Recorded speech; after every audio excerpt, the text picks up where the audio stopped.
Kuuɗe Lilaaɓe suura 5 aya 12 yaaki 42. Torruki lilaaɓe. Nden mawɗo mawɓe ardiiɓe diina e wonduɓe e maako waato Sadusanko'en ɓe ummini lawliiru kallundu. Ɓe nangi lilaaɓe ɓen ɓe maɓɓiɓe nder suudu cural. Amma nder jemmaare nden malaa'ikaajo Joomiraawo wari maɓɓitani lilaaɓe ɓen dammuɗe suudu cural ndun, wurtiniɓe wi'iɓe, njahe ndare nder wuro ceniingo kokkon koo moye habaru yonki kesum. Nde ɓe nani non, ɓe nattoyi nder wuro ceniingo subaka. Ɗon e ɗon ɓe puɗɗi ekkitinki. Mawɗo mawɓe ardiiɓe diina e wonduɓe e maako noddi kawtal mawɓe e ardiiɓe Yahudanko'en fuu. Ɓe mbi'i ɗum wurtinowa lilaaɓe ɓen daga nder suudu cural, ɓe ngadde. Amma nde taadiiɓe njahi, ɓe tawaayi lilaaɓe ɓen nder suudu cural ndun. Sey ɓe co'i, ɓe mbi'i mawɓe ɓen, min tawi suudu cural ndun e maɓɓi, taadiiɓe e ndari ndena dammuɗe ɗen, amma nde min maɓɓiti, min tawaayi ko gooto nder maɓɓe. Nde mawɗo taadiiɓe wuro ceniingo e mawɗo ardiiɓe diina nani non, ɗum wanni ɓe, ɓe annda no fii ɗum wartata. Sey goɗɗo wari wi'iɓe, yimɓe ɓe maɓɓuɗon nder suudu cural, e ɓe ton nder wuro ceniingo, e ɓe ngaajinana yimɓe. Nden mawɗo taadiiɓe on yaadi e taadiiɓe, ɓe ngaddi lilaaɓe ɓen, amma ɓe ngaddiraayi ɓe e sembe, ngam e ɓe kula to yimɓe kuborooɓe e kaaƴe. Nde ɓe ngaddi ɓe, ɓe ndarni ɓe yeeso kawtal mawɓe. Mawɗo mawɓe ardiiɓe diina ƴamtiiɓe wi'i, min kaɗiino on ekkitinki dow inde Yeesu, amma on cankiti waaju mooɗon nder Urusalima fuu. Kadin ma on giɗi yowanki min hakke ƴiiƴam waruki mo. Bitrus e lilaaɓe nooti mbi'i, doole min tokka ko Allah wi'i, naa ko yimɓe mbi'i. Allah mo maama meɗen ummini Yeesu daga mayde, gaɗa on mbariimo dow gaafangal. Allah hokkiimo mangu, jooɗinimo e jungo muɗum nyaamo, wartiriimo laamiiɗo e kisnoowo, ngam yimɓe Israa'iila tuuba ɓe keɓa yaafaneeki hakke maɓɓe. Minon ngoni ceydiiɓe fii ɗu'um, minon e ruuhu Allah, ɗum Allah hokki yimɓe gaɗooɓe ko o wi'i. Nde mawɓe ɓen nani non, ɓerɗe maɓɓe mettinaa seɗɗa, ɓe ngiɗi ɓe mbara lilaaɓe ɓen.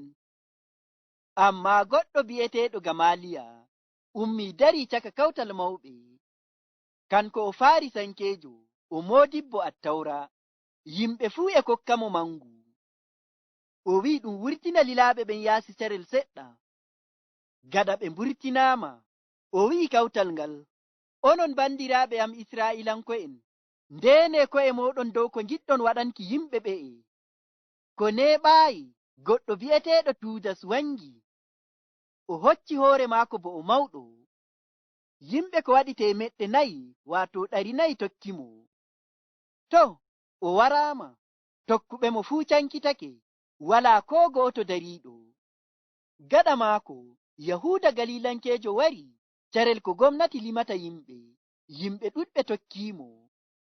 Kanko ma o waraama, tokkuɓe mo fuu cankitake.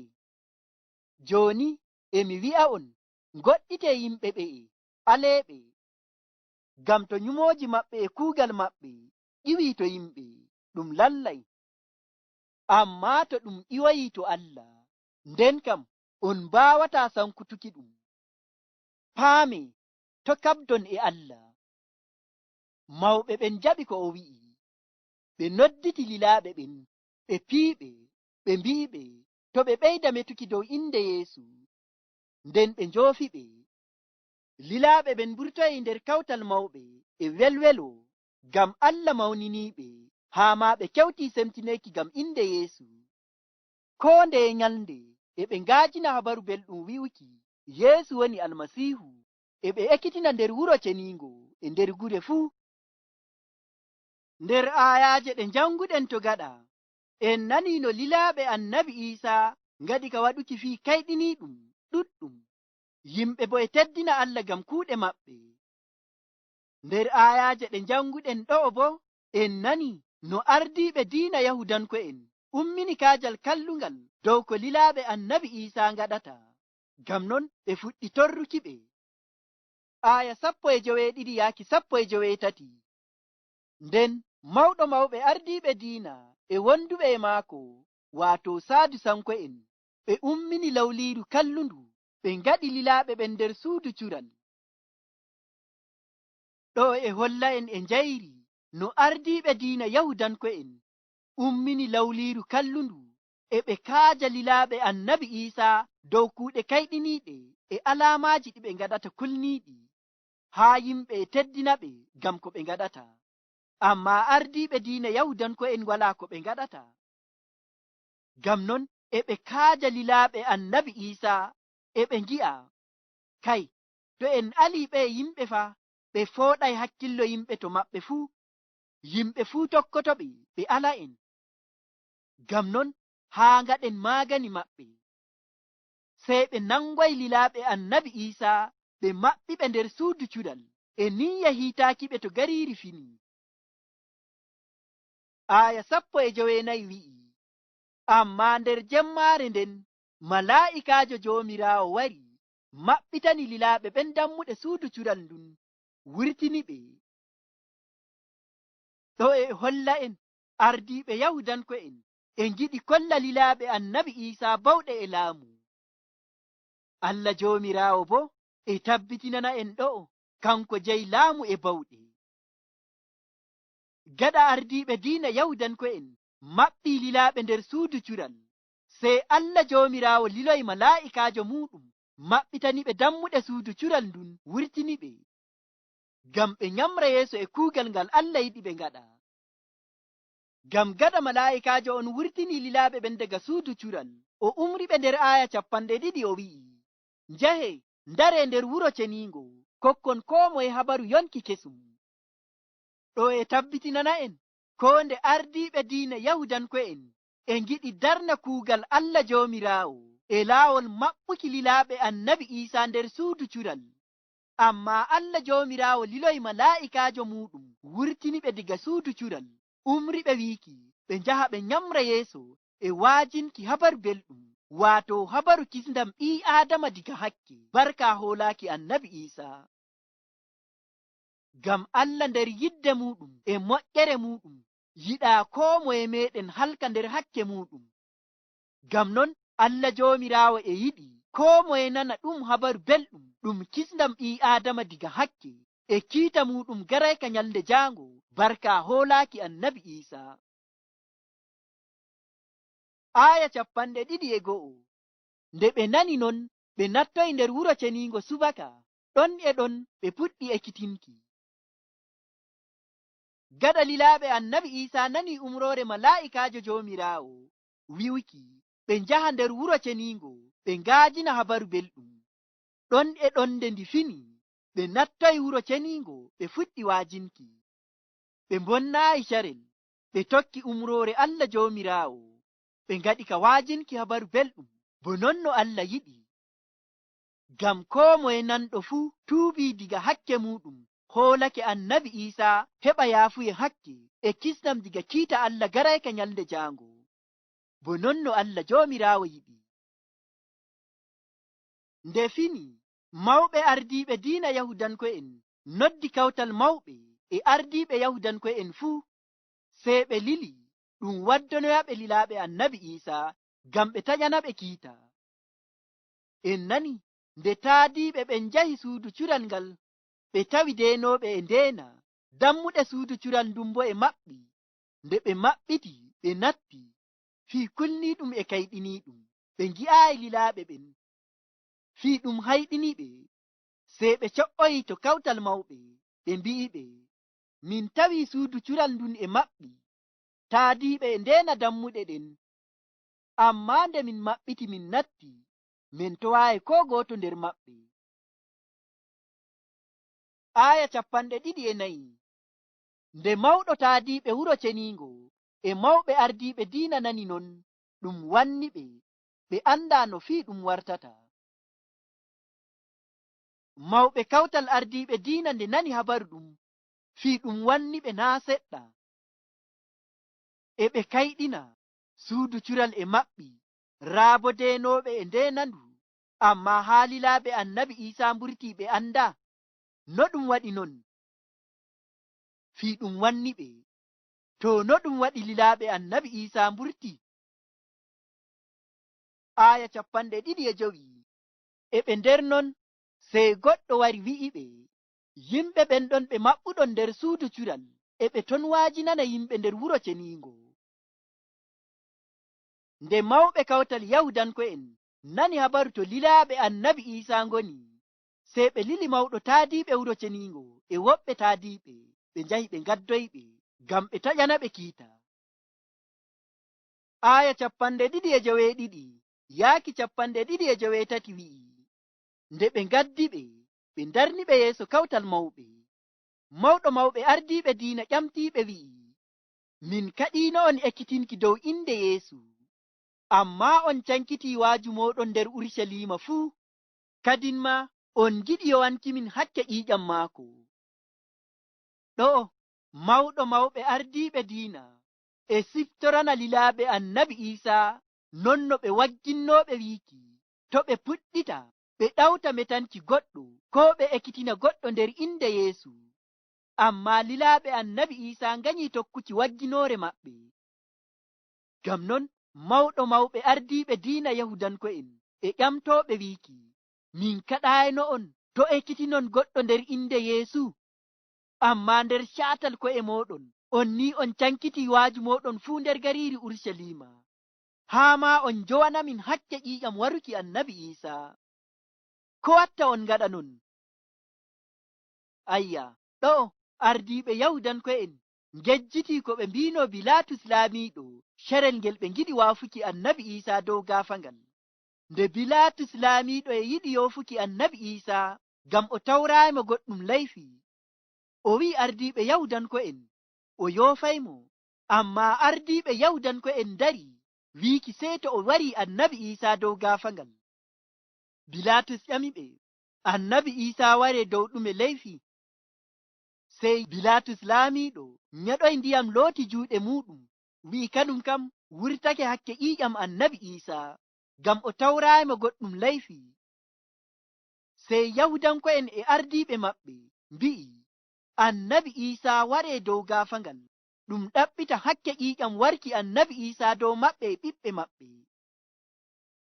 Amma ɗo ardiiɓe diina Yahudanko'en e ngi'a bo lilaaɓe annabi Isa njowanta ɓe hakke ƴiiƴam warki annabi Isa.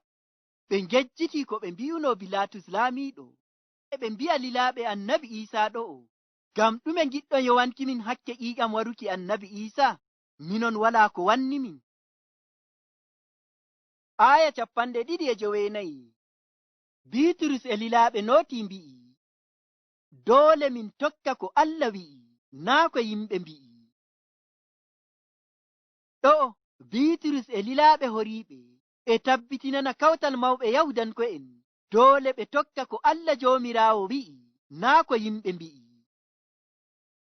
Ngam en nani carel ko annabi Isa wari ƴentuki ton dow, o umri lilaaɓe maako wiiki, ɓe njaha ko toye nder duuniyaaru ɓe ngaajina habaru belɗum. Ngam non ɗo lilaaɓe annabi Isa e tabbitinana kawtal mawɓe ardiiɓe Yahudanko'en wiiki, ko ɓe ngaɗata fa Allah Joomiraawo umri ɓe. Ngam non ɓe alataa ko Allah Joomiraawo wi'i ɓe ngaɗa ko yimɓe mbi'i. Aya 30 yaaki 32. Lilaaɓe annabi Isa nyamri yeeso e wiiki, Allah mo maama meɗen ummini Yeesu daga mayde, gaɗa on mbariimo dow gaafangal. Allah hokkiimo mangu, jo'inimo jungo muɗum nyaamo, wartiriimo laamiiɗo e kisnoowo, ngam yimɓe Israa'iila tuuba ɓe keɓa yaafaneeki hakke maɓɓe. Minon ngoni ceydiiɓe fii ɗum, minon e ruuhu Allah ɗum Allah hokki yimɓe gaɗooɓe ko wi'i. Ɗo lilaaɓe annabi Isa e ɗawta tabbitinanki kawtal mawɓe ardiiɓe Yahudanko'en no Allah Joomiraawo nder bawɗe muɗum ummini annabi Isa diga mayde mo ɓe mbari dow gaafangal. Ɗon ma Allah Joomiraawo teddini annabi Isa jo'inimo jungo muɗum nyaamo, wartirimo laamiɗo e kisnowo. Allah jomirawo tabbitini non bo e laawol lildoyki ruhu muɗum nder maɓɓe, kamɓe ɓe ceedu'en fii ɗum goonga. Aya 33. Nde mawɓe ɓen nani non, ɓerɗe maɓɓe mettina seɗɗa, ɓe giɗi ɓe mbara lilaaɓe ɓen. Ko lilaaɓe annabi Isa mbi'i ɗo ɗawti mettinanki mawɓe ardiiɓe diina Yahudanko'en ɓerɗe, haa ma e ɓe giɗi ɓe mbara ɓe. Aya 34 yaaki 35. Amma goɗɗo bi'eteeɗo Gamaliya ummi dari caka kawtal mawɓe, kanko o Farisankeejo, o moodibbo Attawra. Yimɓe fuu e kokkamo mangu. O wi'i ɗum wurtina lilaaɓe ɓen yaasi carel seɗɗa. Gaɗa ɓe mburtinaama, o wi'i kawtal ngal, onon bandiraaɓe am Isra'ilanko'en, ndeene ko'e mooɗon dow ko jiɗɗon waɗanki yimɓe ɓe'e. Ɗo en nani gooto nder kawtal mawɓe ardiiɓe Yahudanko'en bi'eteeɗo Gamaliya ummi waggini ɓe, hokki ɓe caawori dow ko haani ɓe ngaɗa. O neɗɗo bo en nani o moodibbo mawɗo nder Israa'ila e carel ngel, yimɓe bo e kokkamo mangu. Lallay se ko wala moodibbo Gamaliya o neɗɗo dottiijo, ngam nde kawtal ardiiɓe diina Yahudanko'en e ngiɗi mbara lilaaɓe annabi Isa, o andi lallay e ɓe ngiɗi ɓe ngaɗa ko haana. Ngam non Gamaliya ummi waggini ɓe dow ko ɓe ngiɗi ɓe ngaɗa ɗum haana. Se ko wala moodibbo Gamaliya holli dottaaku muɗum ɗo, o wi'iɓe, bandiraaɓe am Isra'ilanko'en, ndeene ko'e moɗon dow fii kalluɗum ɗum giɗɗon waɗanki yimɓe ɓe'e. Gamaliya nyamri yeeso e hokkuki ɓe habaru Tudas e Yahuda. O wi'iɓe, naa ko neeɓi goɗɗo bi'eteeɗo Tudas ummi holli hoore muɗum kanko o neɗɗo mawɗo, haa yimɓe ko waɗi 400 tokkimo, amma o wara, tokkuɓe mo bo cankiti, joni wala ko gooto nder maɓɓe. Non ma Yahuda, carel nde gomnati limata yimɓe, o ummini hakkillo, ngam to yimɓe njaɓa ɗum lima ɓe. Hanko ma o wara, tokkuɓe mo ma cankita, wala ko gooto maɓɓe koriiɗo. Ngam non Gamaliya waggini ɓe wi'i, sey paamon ko jiɗɗon waɗuki. Aya 38 yaaki 39. Gamaliya nyamri yeeso e wiiki ɓe, joni emi wi'a on, goɗɗite yimɓe ɓe'e, aleeɓe, ngam to nyumooji maɓɓe e kuugal maɓɓe ƴiwi to yimɓe, ɗum lallay. Amma to ɗum ƴiwoyi to Allah, nden kam on mbawata sankutuki ɗum. Paame to kabdon e Allah. Caawari ɗum moodibbo Gamaliya hokki kawtal mawɓe ardiiɓe Yahudanko'en wonɗon. O wi'iɓe, goɗɗite lilaaɓe annabi Isa, to kuugal maɓɓe e nyumooji maɓɓe to yimɓe ɗum ƴiwi, ay ko on ngaɗanaaɓe goɗɗum, carel e wara ɗum sankitoto. Amma to ko ɓe ngaɗata diga to Allah joomiraawo ɗum ƴiwoyi, ko on baruɓe ma on mbawata sankutuki ɗum. Ngam non paame to kabdon e Allah joomiraawo. Lallay se ko wala moodibbo Gamaliya meti goonga, ngam fuu ko iway to neɗɗo ɗum tabitittaako, amma fuu ko iway diga to Allah ɗum tabititto ɗum. Ngam non Gamaliya e waggina kawtal ardiiɓe Yahudanko'en ɓe paama ko ɓe ngiɗi waɗanki lilaaɓe annabi Isa to ɗum warta e ɓe kabda e Allah joomiraawo. Wala bo ɓii Aadama baawayɗo daro e habda e Allah. Ngam non bandiraaɓe am, hande to goɗɗo neɗɗo ko laamu e habda e tokkuɓe annabi Isa, o nyaamata jaalorgal, ngam wala ɓii Aadama baawayɗo habda e Allah joomiraawo. Aya 40. Mawɓe ɓen jaɓi ko o wi'i, ɓe nodditi lilaaɓe ɓen, ɓe piiɓe, ɓe mbi'i ɓe, to ɓe ɓeyda metuki dow inde Yeesu, nden ɓe njoofi ɓe. ɗo en nani mawɓe kawtal ardiiɓe Yahudanko'en njaɓii caawori ɗum moodibbo Gamaliya hokki ɓe. Sey ɓe nodditi lilaaɓe annabi Iisaa, ɓe piiɓe looci, ɓe ɗawti wagginki ɓe wiiki, njahe, amma to on ɓeydu metanki goɗɗo dow inde Yeesu. Diga ɗon ɓe njoofi ɓe. Aya 41 yaaki 42. Lilaaɓe ɓen mburtoyi nder kawtal mawɓe e welwelo ngam Allah mawniniiɓe, haa ɓe kewti semtineeki ngam inde Yeesu. Koo nde nyalnde e ɓe ngaajina habaru belɗum wi'uki Yeesu woni Almasiihu, e ɓe ekkitina nder wuro ceniingo e nder gure fuu. Gaɗa lilaaɓe annabi Iisaa njoofaama, sey ɓe ndilli nder seyo mango e welwelo, e ɓe mbi'a Allah Joomiraawo teddiniiɓe, ngam kamɓe maa ɓe kewti semtineeki ngam inde annabi Iisaa.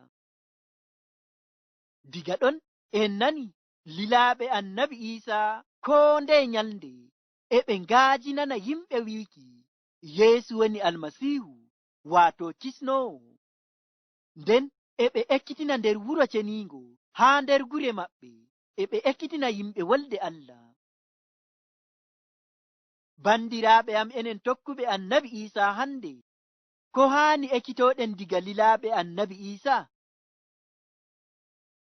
ɗo en nani koo nde ɓe torre dow waajinki habaru belɗum, amma ɓe alaa e kuugal Allah Joomiraawo, haa ma e ɓe nana belɗum ngam torra ka ɗum torrata ɓe ngam inde annabi Iisaa. Nde kawtal mawɓe Yahudanko'en waggini ɓe wiiki to ɓe puɗɗita ɓe ekkitina goɗɗo ko ɓe metana goɗɗo dow annabi Iisaa, amma ɓe nooti ɓe mbi'i ɓe alataa tokkuki ko Allah Joomiraawo wi'i, ɓe ngaɗa ko yimɓe mbi'i. Ngam non bandiraaɓe am enen tokkuɓe annabi Iisaa hande, sey ndarooɗen e sembe dow tokkuki annabi Iisaa e kuugal ngal o hokki en. To en alu goɗɗum hulna en, alen waɗuki ko Allah Joomiraawo yiɗi, sey munyen nder torraaji meɗen, bo non no lilaaɓe annabi Iisaa ngaɗi. E non keɓirten jaalorgal nder jarabooji ɗi nattuɗen. Ngam non bandiraawo am an tokkuɗo annabi Iisaa, dara e sembe e goonga nder tokkuki annabi Iisaa. Taa alu goɗɗum henduma e tokkuki annabi Iisaa. Emi do'o Allah Joomiraawo walla en ndarooɗen e sembe nder hoolaare meɗen dow annabi Iisaa, bo non no lilaaɓe maako ngaɗi. Allah Joomiraawo wallitoo en. Amin.